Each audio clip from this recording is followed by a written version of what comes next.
All right, welcome to our Budget Verdict 2026. It's time now for the conversation that all of you have been waiting for. The Defence Capex, how Budget 2026 paves the way for Atmanirbharta and solid self-reliance in the defence sector, with an eye on more local defence manufacturing and greater exports. And who better to talk about it all than the Secretary of Defence, Mr. R.K. Singh. Sir, thank you so much for being with us. So, yes, the Defence Capex has got an all-time high allocation, a 21% increase overall, 24% specifically for defence modernization. Could you give our audience a sense as to what will be the sectors or focus areas when it comes to utilizing this capex? Well, Parikshit, first of all, thank you for having me here. This is the third time running that I'm coming to this program. The first time was when I was in DPIIT, the last two, of course, as a Defence Secretary.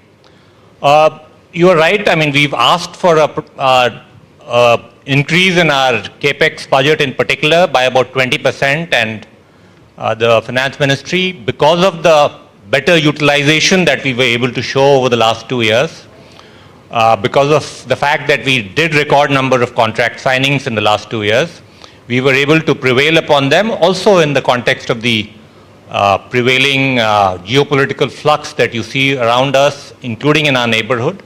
They were good enough to concede to our request, and they've given us a 21% increase in our overall Capex budget and a 24% increase in the modernization budget. Now, where that will go is a matter of detailing. We have to work with the services, but there's a lot of stuff that is already in the pipeline in terms of committed liabilities, the things we signed up in the last few years, like the Rafale Marine, the Predator drones. All of those will start coming over the next 2 to 3 years, and various milestone payments will be made.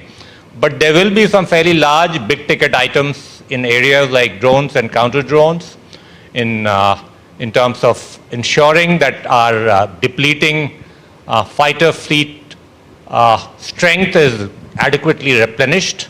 All of it with the intention that we leverage our buying power to ensure that the bulk of what we procure also gets made in India. Right. So, there was a major allocation. In fact, the largest allocation, around 64,000 crores, was for defense aircraft and aero engines. Could you give us a sense what's in the pipeline? Well, I mean, it's not a secret that we are working out modalities for doing a co-development of a jet engine with an international engine house. That process is on. Since it'll go to the highest levels in government, I can't give you a sort of timeline of when it will happen, but it's it's going to happen.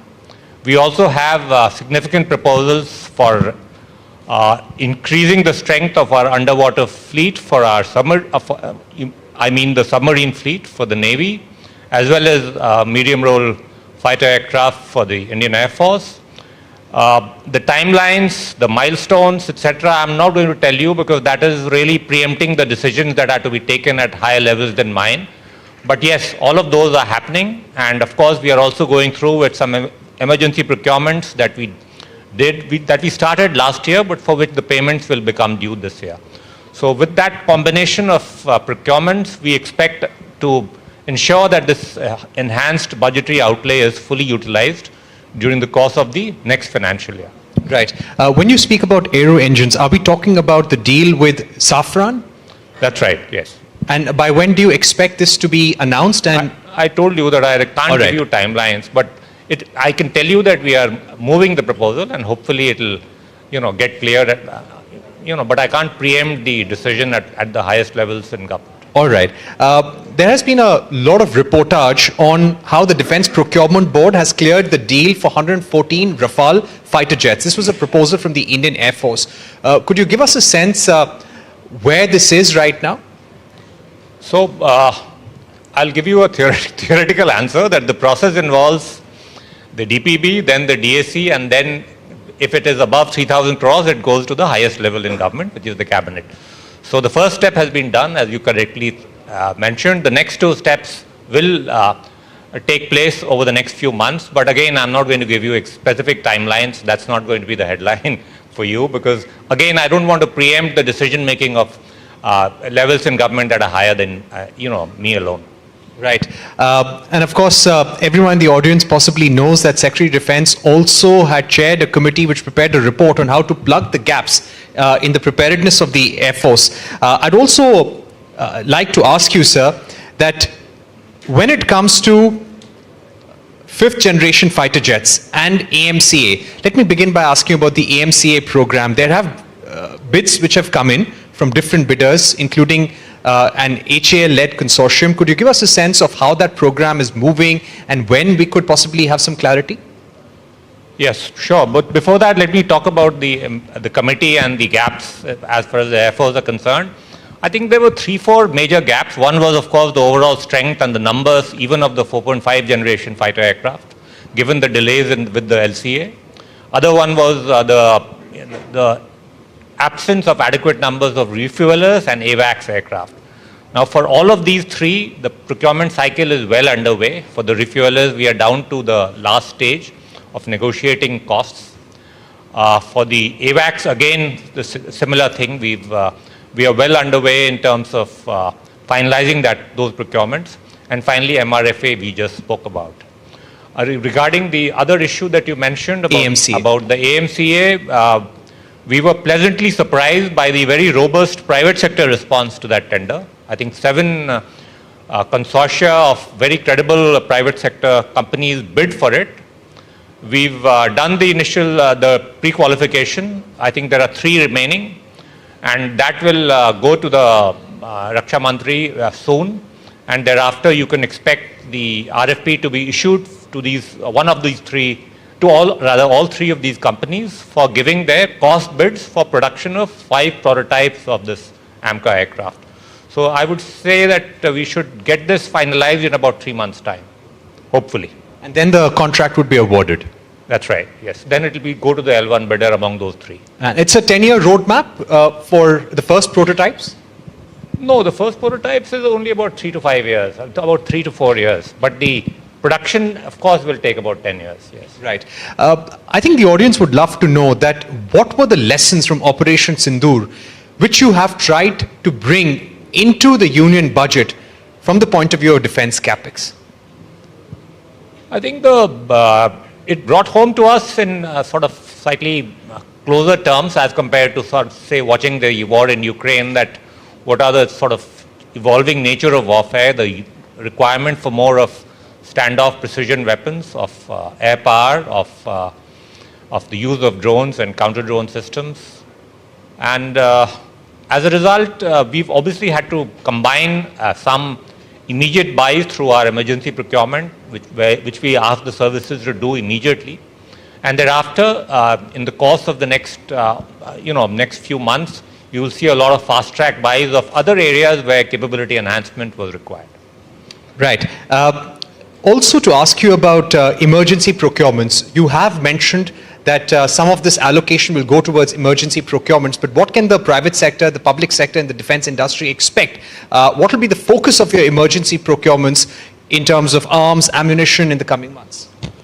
So, Parikshit, actually the private sector already knows, because those contracts have already been signed. The 15% of our last year's budget, which was earmarked for emergency procurement, we had given the services a 6-month period to sign the contracts.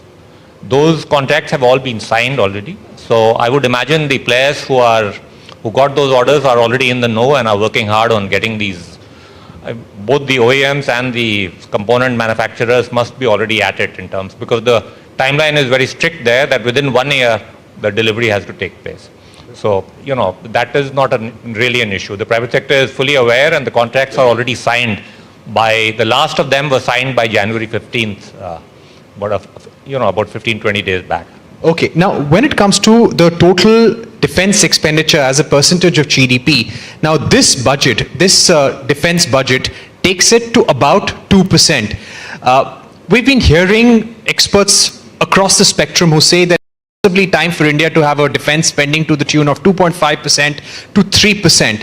What is your aspiration? You've made recommendations to the Finance Commission. Ideally, where should we be and by when do you want to reach? So for the current year, I requested for a 20% increase in the Capex budget, which of course we have in fact, we've got a bit more. Before the Finance Commission, if my memory is right, I think I asked for a CAGR of about 19%, so that over a 5-year period, we end up with close to 2.5% of the GDP. That was my aspiration. The government will take a call on that. But let me remind you that because we are growing at about nominal terms at about 10% in our GDP every year, we have a bit of fiscal headroom to ensure that at least 10% growth rate we can certainly give to the defense forces. I'm aspiring for a bit more, closer to, as I said, about 15 to 20%, primarily to ensure that this declining share of defense expenditure in our GDP, which has been reversed by this budget, gets further sort of enhanced over time to about 2.5%, as you mentioned. Right. So that should happen in the next 2 to 3 years, sir? 5 years. 5 years is what I was mentioning. All right. I would like to ask you about certain big picture items in terms of total defense production for FY26, total exports. What are certain targets or estimates you have in mind currently? I think 26, 27, we are looking at taking our exports from about 25,000 crores to at least 30,000 crores. And for the entire value of domestic production to about 2,25,000 crores from around 1,52,000 crores in the current financial year. So yeah, and that is broadly the fairly large jumps in both is what we envisage, and I wouldn't be surprised if we overshoot these figures. Right. You've outlined certain priorities in terms of getting unmanned aerial vehicles, combat drones as well, and those were some of the lessons from Operation Sindoor. Apart from aircraft, apart from aero engines, what's going to be the big modernization theme, and how are you going to drive the indigenization story? Are we going to see more positive indigenization lists? Well, one way we drive it is by simply fixing a normative figure that 75% of our Capex will be spent in Indian rupees, which is within the country. We've achieved that last year. In fact, I think we achieved close to 87% domestic expenditure. The current year, we'll hopefully be able to overachieve that again. In terms of where the money will go, I mean, the Honorable Prime Minister announced a major new mission, which is basically a combination of air defense and offense, called the Sudarshan Chakra mission. So you can expect to start seeing some of those contours of that mission in the future. That will be fairly expensive. Other countries are trying something similar, the Israelis, the Americans. So we'll be working on that, making that mission into reality by building some of the building blocks that are already available, and then adding various other additional layers on top of that. So that combined with, we have fairly large procurement programs for combat UAVs. The RFP is already out, and we've had a very robust response again from some 24 odd firms, which is quite remarkable. I'm sure all of them are not that serious, but hopefully at least 7, 8 of them are really serious players. So yeah, then we have these Predator drones that are going to come in the next 2 years or so. So yeah, all of that will, will ensure that we spend the money that has been allocated for us. We signed contracts of 2,10,000 crores 2,09,000 crores last year, which was a record, an all-time record. And this year, in the current financial year, up to December, we've already done about 2,10,000 crores. So we'll certainly go beyond 2.5 lakh crores. So yeah, I mean, things are moving, and we want to make the defense industry hum in this country. Right. We're negotiating a trade deal with the United States, but at the same time, other aspects of the relationship, such as renewing the trade deal, that has happened and that has remained on track. But how have the trade volatilities with the United States impacted our defense choices vis-a-vis our traditional partners, such as Russia for that matter? And how has that really changed our Atmanirbharta strategy? So the trade vicissitudes are a kind of a validation of Honorable Prime Minister's vision of Atmanirbharta, that we should secure our supply chains much better, and which is why I mentioned that 75% figure and all the rest of it. But if you're saying that whether the trade talks have had adverse spillover effect on our defense relationship with the US? I would say no. On the contrary, we've continued to have a very stable, very strong relationship with them in terms of exercises, in terms of signing this new 10-year defense cooperation framework, and even some of those procurement elements which you will get to know in due course of time, where we are continuing to sort of engage with them, and you will see some of those contracts getting signed as well. So it's not I don't think there's any major blowback as far as the defense partnership with US is concerned in terms of a spillover from the trade talks that are ongoing. Right. About the DAP review, this has been on for some time. Could you give us a sense when the defense acquisition procedure, the revised procedure, will be put out and effective? So I want to emphasize that even within the existing DAP, we've been sort of trying to ensure that, I mentioned the record contracts that we signed, that we move faster and get things done more quickly, irrespective of the procedure. But there are some elements of that old DAP handbook which require revision, particularly given the lessons learned in terms of low cost, the need to sort of ensure that the technology cycle, which is very short, doesn't create a situation where your procurement cycle is done in such a way that the product is sort of obsolescent by the time you buy it. So that process, the DAP review is in its final stages. We intend to put it out in the public domain in about a week's time.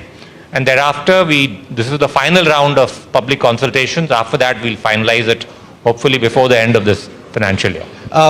Defense Secretary, in terms of the big reform push, 2025 was a year of reforms. How would you describe priorities in 2026? And what would be your expectation from the industry as to what the country needs right now?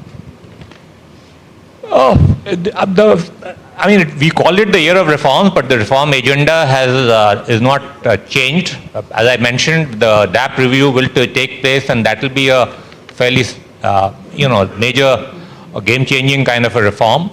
Ultimately, your procurement, because government is a single buyer, ultimately it is the government which can set the tone for the industry.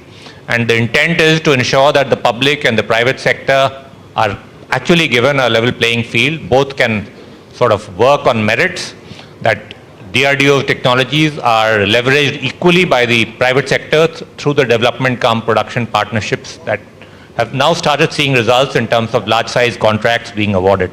So this entire combination of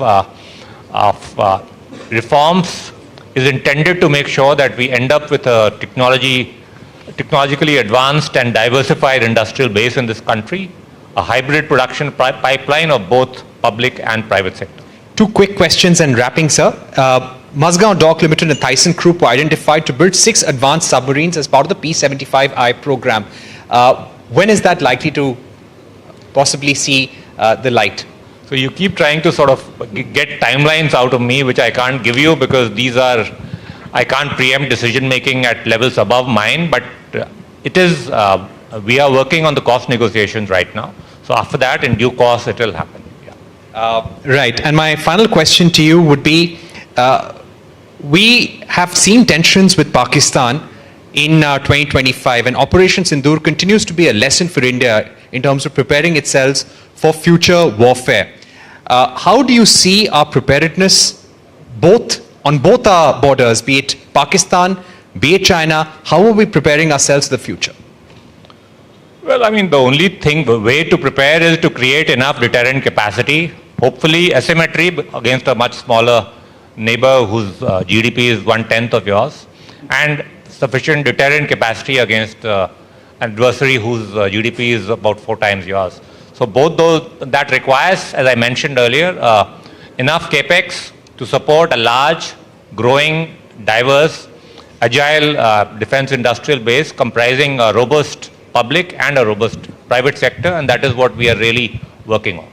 All right, Secretary of Defense, thank you so much for joining us here at our budget verdict, giving us a clear indication of where you want to take the defense industry and India's priorities as well. Thank you. Thank you.